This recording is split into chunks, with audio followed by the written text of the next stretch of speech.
De nous rester fidèles et de nous retrouver. Bon réveil matinal, réveil sous la pluie. Vous l'aurez constaté pour ceux qui sont à Dakar et un peu partout au Sénégal. Sortez avec vos parapluies ou anorak ou parka entre autres pour éviter d'être mouillé par la pluie. Et c'est avec ceci que nous allons démarrer ce journal. Toutes nos excuses puisqu'on devait démarrer à 6h30, mais la pluie ne nous a pas vraiment aidé. À 7h, passé d'une minute avec nous dans ce studio pour vous présenter ce journal. Mohamed Cham, Mohamed Touré, Birahim Touré devant ce micro. Bon réveil matinal.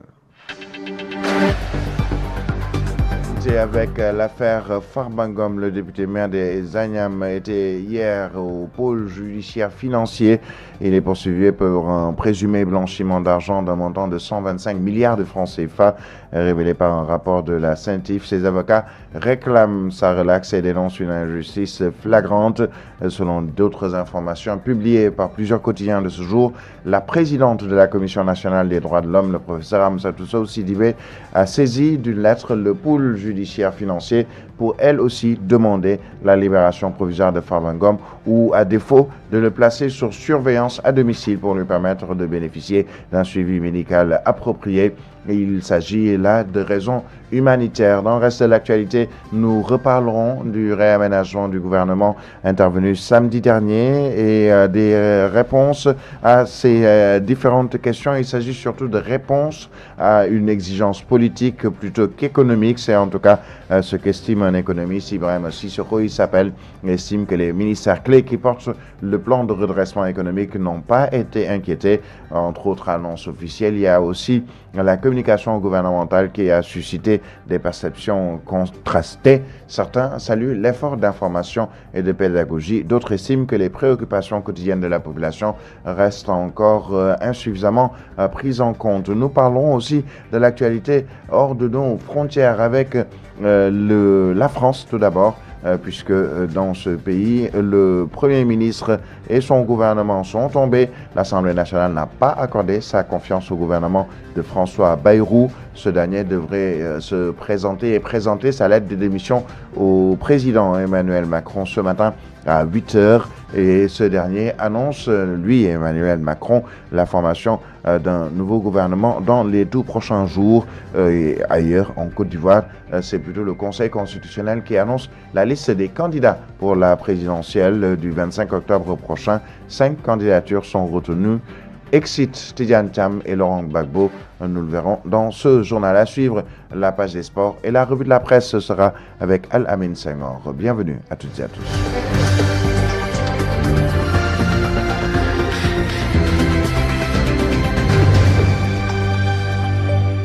L'actualité sur la 90.7, vous nous suivez sur Solo Media Group, Africa 7 90.7 et nous démarrons avec Farbangom. Le député maire des Agnam était attendu hier au pôle judiciaire financier.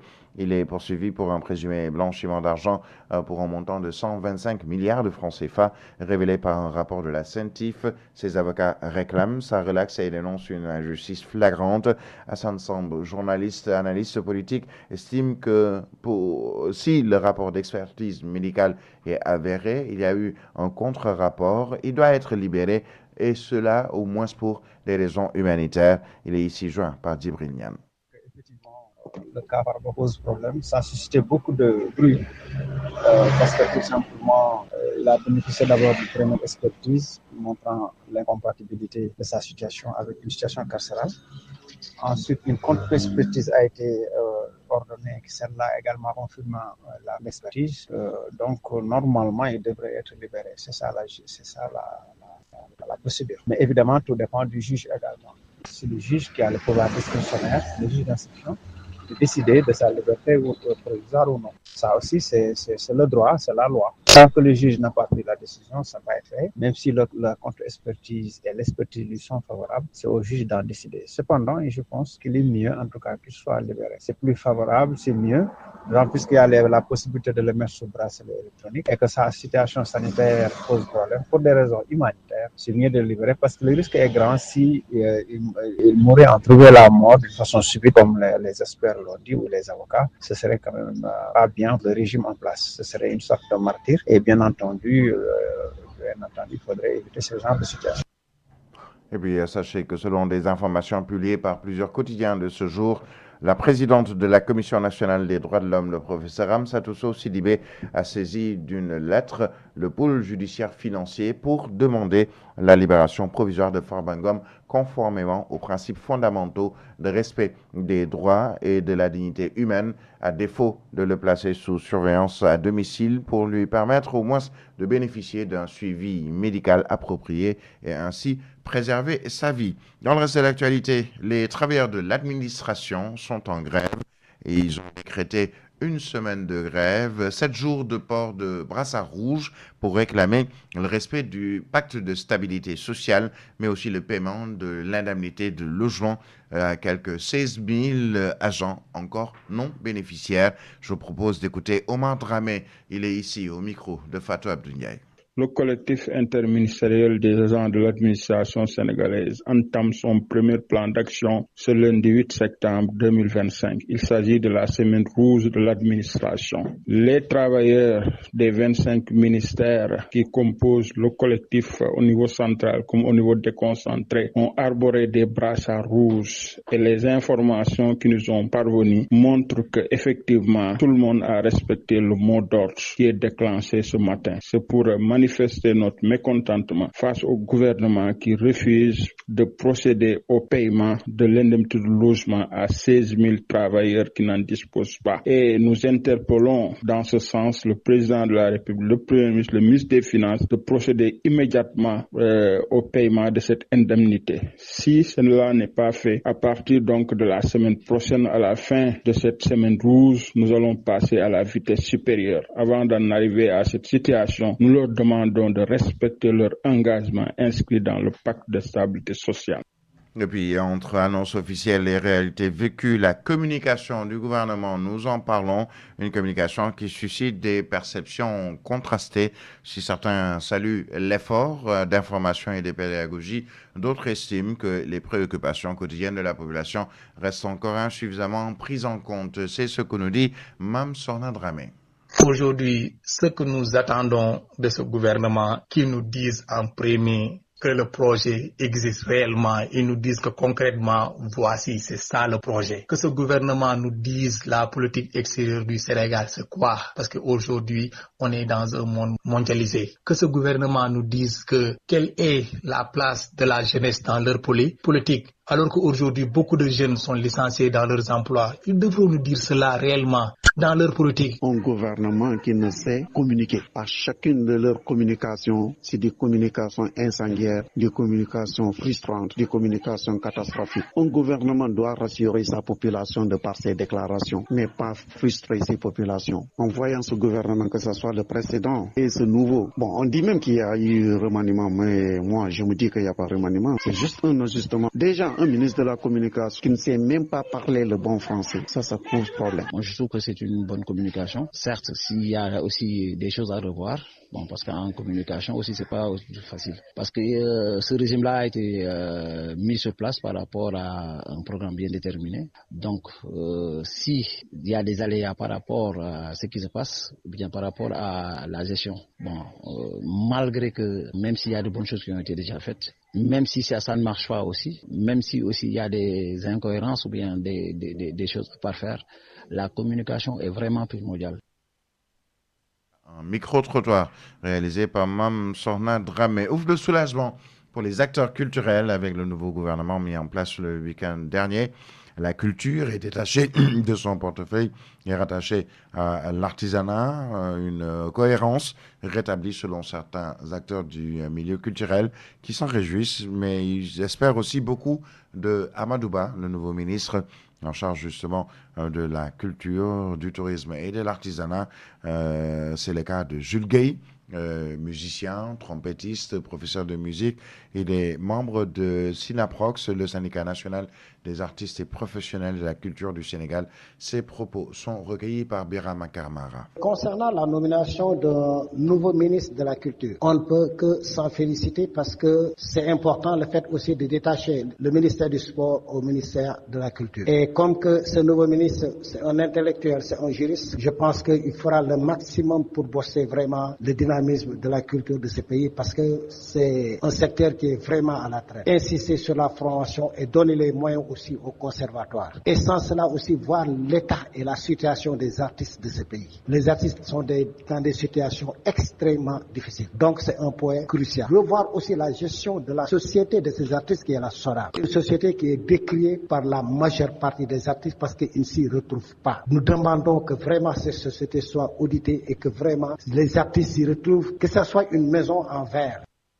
Et puis, à 7h passées de 12 minutes, vous suivez le journal toujours sur la 90.7, le groupe Solo Média Africa 7. Vous écoutez le journal. Le Sénégal poursuit l'exploitation de ses hydrocarbures. Le ministère de l'Énergie, du Pétrole et des Mines a publié ce lundi 8 septembre 2025 le rapport mensuel sur la production des champs gaziers et pétroliers de Sangomar et Grand Tortue Ahmeyim pour le mois précédent. Le point nous est fait ici par Alamine Senghor. Alamine Senghor, que nous aurons dans un instant sur justement ces chiffres des champs gaziers et pétroliers de Sangomar et Grand Tortue Ahmeyim pour la période 2025, en tout cas pour les premiers mois. Le ministère de l'Énergie, du Pétrole et des Mines a justement publié ce rapport, le rapport mensuel sur cette production pour savoir combien on a produit, combien on a vendu et qu'est-ce qui reste encore à être fait par rapport à ces différents champs gaziers et pétroliers que sont Sangomar et Grand Tortue Ahmeyim, GTA pour le mois précédent. Nous retrouvons tout de suite donc Al-Amin Senghor pour les détails. Au total, 3 cargaisons de pétrole brut ont été expédiées et commercialisées sur le marché international seulement au champ de Sangomar. Ces cargaisons représentent toutefois un volume total de 2,90 millions de barils, a informé le ministère de l'Énergie, du Pétrole et des Mines à travers une note publiée sur ses plateformes officielles. Le rapport a également fait le point sur la hausse de production à Sangomar pour l'année en cours. Les projections initiales pour 2025 estimées à 30,53 millions de barils ont été révisées à la hausse à 34 millions, soit une augmentation nette de 3,97 millions de barils. Résultat de la robustesse des performances opérationnelles et la bonne tenue des puits de Sangomar, précise le rapport. Sangomar, premier projet offshore au Sénégal, a produit 41 millions de barils depuis juin 2024, dont 40 millions commercialisés sur les 42 cargaisons. S'agissant du GTA, 2 cargaisons de gaz naturel liquéfié exploitées ont été finalisées en ce début de mois de septembre, représentant un volume total de 337 966 mètres cubes. Parallèlement, le ministère souligne que les opérations de mise en service des installations se poursuivent à bord de l'unité flottante de production, de stockage et de déchargement, avec un exercice de transparence, de communication adopté par les nouvelles autorités. Et puis, justement, le président de la République, Bassirou Diomaye Faye, a reçu hier dans l'après-midi l'américaine Meg O'Neill, la présidente directrice générale de Woodside Energy, opérateur du gisement Sangomar, premier projet pétrolier offshore du Sénégal. Ils ont ensemble passé en revue la production du gisement pétrolier, la réaction au sortir de cet entretien avec le chef de l'État de la présidente directrice générale de Woodside Energy, Meg O'Neill, ici toujours avec nos confrères de la RTS. C'était un honneur pour moi de rencontrer son Excellence, Monsieur le Président de la République. Nous avons discuté de la performance de Sangomar, qui a été exceptionnelle jusqu'ici. Je lui ai fait le point de l'exploitation de Sangomar et j'ai exprimé également ma fierté quant aux réalisations de l'équipe ici sur le terrain. J'ai également discuté avec le Président des perspectives qui concernent Sangomar ici au Sénégal, en particulier les phases à venir, et il s'est engagé, ce qui nous a réjouis d'ailleurs, à nous aider à trouver des solutions aux problèmes auxquels nous serions confrontés. Et puis nous nous rendons à Ziguinchor pour parler de la campagne de commercialisation de la noix de cajou 2025 qui touche à sa fin. Une campagne jugée globalement réussie avec une production de qualité et en quantité. Mais derrière ces résultats encourageants, sachez que la filière anacarde fait encore face à des défis majeurs. Régulation des taxes, financement insuffisant et besoin d'un meilleur accompagnement au plan technique, des préoccupations au cœur des appels lancés par les producteurs et transformateurs pour consolider les acquis et mieux valoriser l'anacarde sur le marché national comme international. C'est un reportage et une correspondance de Moussa Ndao.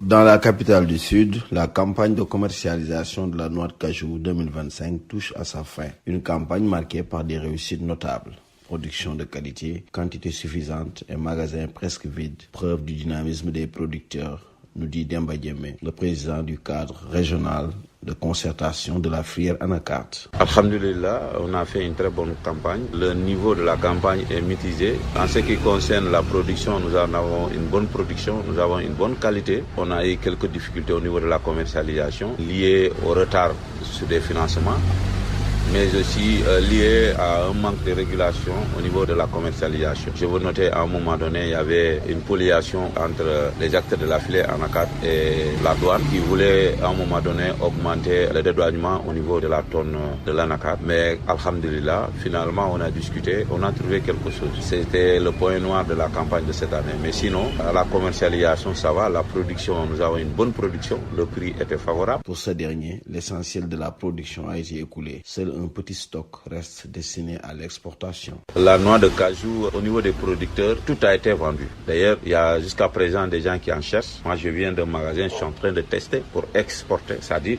c'est au niveau des gens qui veulent revendre à l'export. Et c'est pas beaucoup. Bientôt, j'ai fait 5 à 6 jours. Jusqu'à présent, j'ai que 400 tonnes.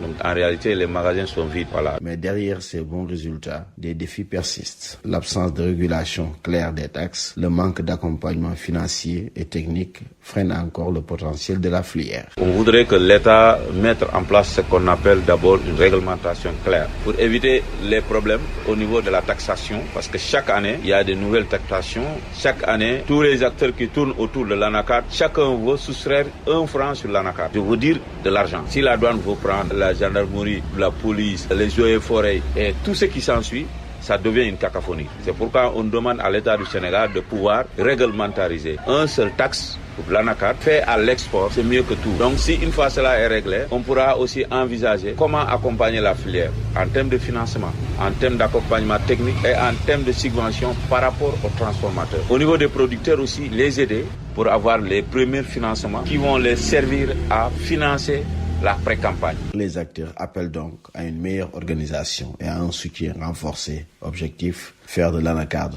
non seulement un produit d'exportation, mais aussi un véritable levier de développement économique pour le Sénégal. Et nous restons sur l'anacarde avec la majeure partie de la noix de cajou produite qui est exportée à l'état brut, sauf d'une faute de chaîne industrielle capable de transformer l'anacarde sur place. C'est pour cette raison que le président du cadre régional de concertation pour la filière anacarde sollicite l'appui de l'État pour aider ces professionnels de l'anacarde à jouer pleinement leur rôle.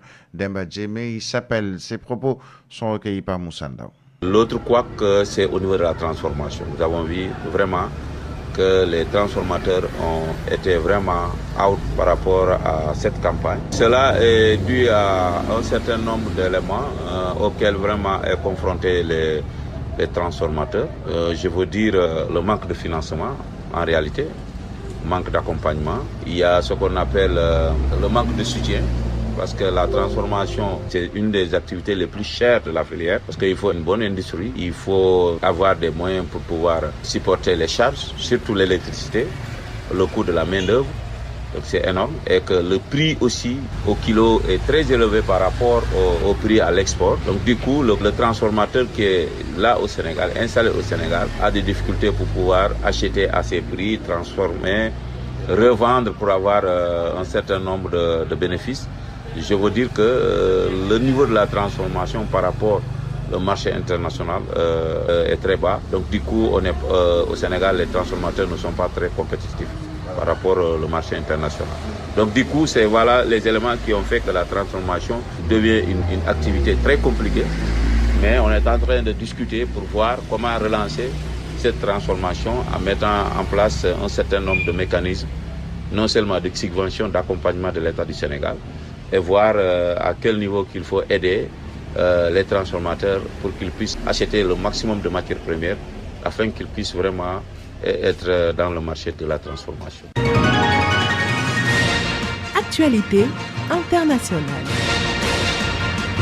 Avec la Côte d'Ivoire, où le Conseil constitutionnel ivoirien a publié hier la liste définitive des candidats retenus à l'élection présidentielle du 25 octobre. 5 candidatures ont été retenues, tandis que celles de Tidjane Cham, mais aussi de Laurent Gbagbo, ont été purement et simplement rejetées. La liste définitive comprend les noms du président sortant et candidat en 4e mandat, Alassane Dramane Ouattara, de Simone Eivé, ex-épouse de Laurent Gbagbo et première dame, d'Henriette Lagou, une ancienne ministre qui a été déjà candidate en 2015, et de Jean-Louis Billon, ancien ministre du Commerce et qui est porté par le Congrès démocratique, une coalition de 8 partis politiques. Awa Don Melo, militant du PPACI, désavoué par son parti et également candidat, et sa candidature a été retenue. On note notamment la présence de 2 femmes pour ce scrutin présidentiel. En tout, il y avait 60 dossiers. Plusieurs dossiers ont été jugés irrecevables car incomplets, et certains candidats ne respectant pas l'âge minimum requis fixé à 35 ans et donc ont été écartés. Le Constitutionnel a donc également rejeté les candidatures de Tidjane Cham et de Laurent Gbagbo. Cette institution a jugé leur dossier irrecevable car il faut avoir la qualité d'électeur et être réellement inscrit sur la liste électorale. C'est ce qu'a affirmé Chantal Camara, la présidente de cette institution. Sachez déjà que après ce rejet, à ce stade, plus aucun recours n'est possible pour ni Tidjane Cham ni Laurent Gbagbo et les autres recalés. Nous allons en France avec l'Assemblée nationale qui n'a pas accordé sa confiance au gouvernement de François Bayrou ce lundi 8 septembre avec 364 voix contre et 194 voix pour. Le Premier ministre est donc aujourd'hui contraint de démissionner. Le président Emmanuel Macron a pris acte de la décision de l'Assemblée nationale. Le Premier ministre François Bayrou s'est exprimé en environ 45 minutes, engageant la responsabilité de son gouvernement sur un ton sombre et alarmiste dans un hémicycle alternant entre calme et moments d'agitation, pour reprendre les propos de France 24 et RFI. Cette preuve de vérité comme chef du gouvernement, avec l'assentiment du président de la République, je l'ai voulu, a-t-il déclaré. François Bayrou doit remettre sa démission ce jour à 8h. Emmanuel Macron, le président de la République, a promis de nommer dans les tout prochains jours un nouveau ou une nouvelle première ministre. Et puis nous terminons avec l'ancien premier ministre Thaksin Shinawatra en Inde, en poste en 2001 à 2006. Il est arrivé dans une prison de Bangkok mardi, ce matin donc, pour purger une peine d'1 an ferme. C'est ce qu'a annoncé à l'AFP un responsable de l'administration pénitentiaire. Il est entré dans la prison, a indiqué ce responsable, s'exprimant sous le couvert d'anonymat après un arrêt de la Cour suprême ordonnant son incarcération en application d'une condamnation initiale à 8 ans de prison pour corruption et abus de pouvoir dont il n'avait effectué que 6 mois en hôpital. Il est exactement 7h passées de 25 minutes dans un instant. La page des sports. Sport sur Africa 7. Et dans ce studio pour nous présenter cette page des sports, Alamine Senghor. Bienvenue, bonjour. Merci bien à vous. Bilaïm Touré, bonjour à toutes et à tous. Immense plaisir de vous retrouver pour l'actualité sportive que nous allons démarrer par le match du Sénégal ce soir face à la République démocratique du Congo, Stade des Martyrs. Match comptant pour la 8e journée des éliminatoires de la Coupe du Monde 2026 à Kinshasa. Sachez que le Sénégal prépare donc à faire un duel justement entre Lyon et justement donc l'équipe de la République démocratique du Congo que l'on appelle les Léopards. Eh bien, sachez que rien n'a signalé puisque tous les joueurs se sont entraînés hier lors de la dernière séance d'entraînement à ce stade. Cette dernière, donc Pape Thiaw, bien sûr, qui affirme que le Sénégal est prêt à en découdre avec la République démocratique du Congo. Les Lions mettront toutes les chances de leur côté sans rien laisser en rade, a affirmé le coach de l'équipe nationale du Sénégal. Il s'exprimait, je rappelle, hier lors de la conférence de presse d'avant-match Pape Thiaw. C'est sûr, on est venu avec des ambitions. Notre statut nous nous fait faire ça. Donc voilà, on est là pour venir chercher des points. Donc on sait qu'on aura un match difficile face à une belle équipe du Congo. Ils n'arrêtent pas de faire des bonnes choses. Et nous, aujourd'hui, on est le Sénégal. Partout où on va pour s'imposer. On a l'habitude de jouer ce genre de match. Maintenant, on sait qu'on aura en face un public vraiment qui sera derrière son équipe. Mais nous, ce qu'on doit faire, c'est surtout être serein et surtout avoir beaucoup de lucidité parce que ces genres de matchs demandent beaucoup. Demain, on sait que ça sera une finale. Mais comme on dit en général dans le football, une finale, ça se joue pas, ça se gagne. Donc nous, on vient ici pour gagner. Ça, c'est sûr et certain. Et comme je l'ai dit, aujourd'hui, c'est le statut du Sénégal qui fait que partout où on va, c'est difficile. C'est pas que ici. Et voilà, on s'attend beaucoup à ces genres de matchs. Et demain, on sera présent. Pape Thiaw, le coach de l'équipe nationale du Sénégal, lors de cette conférence de presse, était en compagnie du capitaine des Lions, Kalidou Koulibaly, a insisté sur l'importance des 3 dernières rencontres qu'il considère tout autant que les autres Lions comme des finales sur le terrain. Ce sera une guerre, a-t-il affirmé, après cette journée dans ces éliminatoires de la Coupe du Monde 2026. Le Sénégal n'a encaissé qu'un seul but, résultat d'une solidité défensive, a souligné capitaine Kalidou Koulibaly. Nous l'écoutons, le voici. C'est un match très difficile. On sait que la RDC est devant nous. On sait que c'est une finale. Mais moi, je pense que plus qu'une finale, on en a 3. C'est les 3 derniers matchs de cette phase de groupe. Ça va commencer par une finale ici à Kinshasa. C'est un match très difficile contre une équipe qui veut se qualifier à la Coupe du Monde depuis de très nombreuses années, qui a été une des premières équipes africaines à aller à la Coupe du Monde africaine subsaharienne. Donc je pense qu'ils auront à cœur de faire quelque chose de bien ici. Mais nous, on a un statut à protéger. Je pense que le Sénégal est toujours prêt à affronter ses adversaires et demain ça sera une grande bataille sur le terrain. J'espère que ça restera entre guillemets en dehors des terrains amical, mais que sur le terrain ça sera une guerre et que le meilleur gagne. Mais on fera tout pour gagner ce match, comme le coach l'a dit, on est prêt. On est sur un but encaissé pendant ces éliminatoires là. Ça prouve qu'on travaille bien pour le moment. On sait que pour se qualifier il va falloir avoir une défense très solide. C'est ce qu'on veut faire avec mes compagnons de défense et notre gardien. Le niveau du bloc, on écoute bien les consignes du coach et pour le moment ça fonctionne bien. Le niveau attaquant de terre, donc c'est des joueurs que je connais, mais je pense que la totalité des individualités du Congo sont très connues partout en Europe. Donc c'est des joueurs qui ont du talent. On le prouvera demain, Inch'Allah.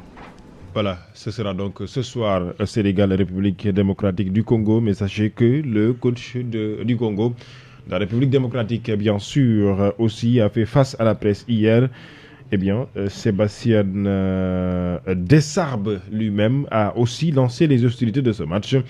On va regarder le Sénégal, les yeux dans les yeux, pour pouvoir donc s'emparer de cette victoire, a-t-il dit. Sénégal, République démocratique du Congo, ce mardi à 16h au stade des Martyrs, à suivre également en direct sur Africa 7 Radio. Le groupe Solo Media, le Somalien Omar Artan sera au sifflet de ce choc de la 8e journée des éliminatoires de la Coupe du Monde 2026. Autre match ce soir, toujours dans la zone Afrique pour les éliminatoires de la Coupe du Monde 2026. Eh bien, à partir de 13h, toujours dans la zone Afrique, des matchs vont se disputer. Sachez que l'équipe donc de la Tanzanie va faire face au Niger. Namibie va recevoir l'équipe de Sao Tomé, Kenya, Seychelles, Zimbabwe, Rwanda, Sierra Leone, Éthiopie. Et à partir de 16h, la République démocratique du Congo va recevoir à Kinshasa au stade des Martyrs le Sénégal. Le Togo fera face au Soudan.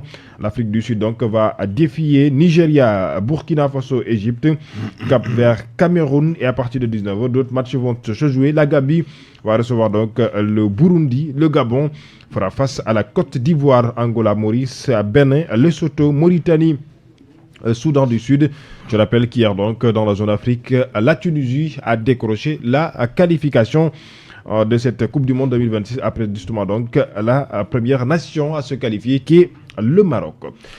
Dans l'actualité sportive, pour finir, bien sûr, je vous informe que hier, eh bien, l'ancien entraîneur de l'équipe nationale du Sénégal, Aliou Cissé, a eu donc une deuxième victoire avec son nouveau club, dirait-on, en tout cas le pays auquel il est en train de coacher, Libye, qui a donc défait l'Eswatini hier 2-0. Deuxième victoire de suite pour le coach de l'équipe nationale libyenne, l'ancien du Sénégal. Eh bien, bonne chance et félicitations encore une fois à Aliou Cissé, Birahim Touré, pour dire donc que El Tactico est en train encore de poursuivre ses résultats. Voilà, en tout cas, on espère qu'ils vont se qualifier à la Coupe du Monde. On en a réellement besoin. Merci à Lamine Senghor. Peut-être très rapidement,